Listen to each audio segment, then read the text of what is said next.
Assalamu alaikum wa rahmatullahi wa barakatuh. Last time we were talking about this fear from hypocrisy, this vigilance as being part of Iman, that a person is vigilant with their faith. Why is that? Because the very vessel that holds Iman is inherently inconsistent. The heart is always inconsistent. The Prophet ﷺ tells us that that's why it's called al-qalb.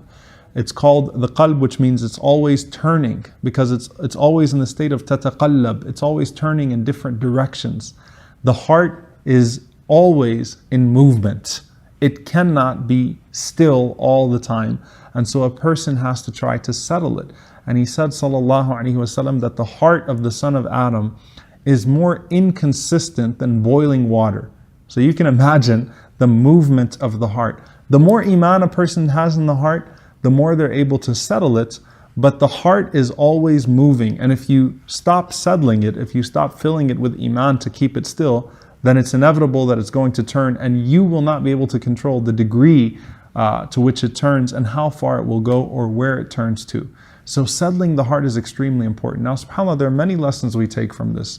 The scholars mention that if you read about the companions, they took time to internalize the faith.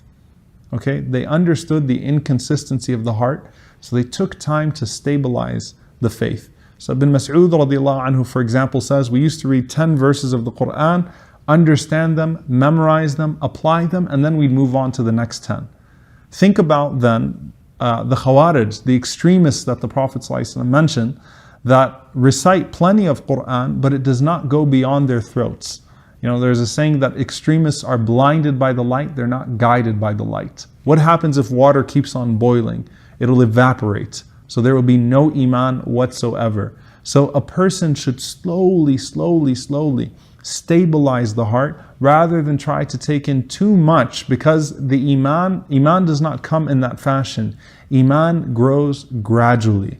You don't suddenly jump in and take it all in. It grows gradually, and a person has to make their heart consistent. So there are two supplications from the Prophet ﷺ that we'll learn today, inshallah, that are very similar.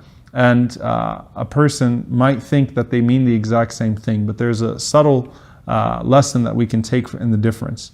The first one is the most frequent supplication of the Prophet ﷺ, that he would always say, Ya muqallib al-qulub, thabbit qalbi ala dinik.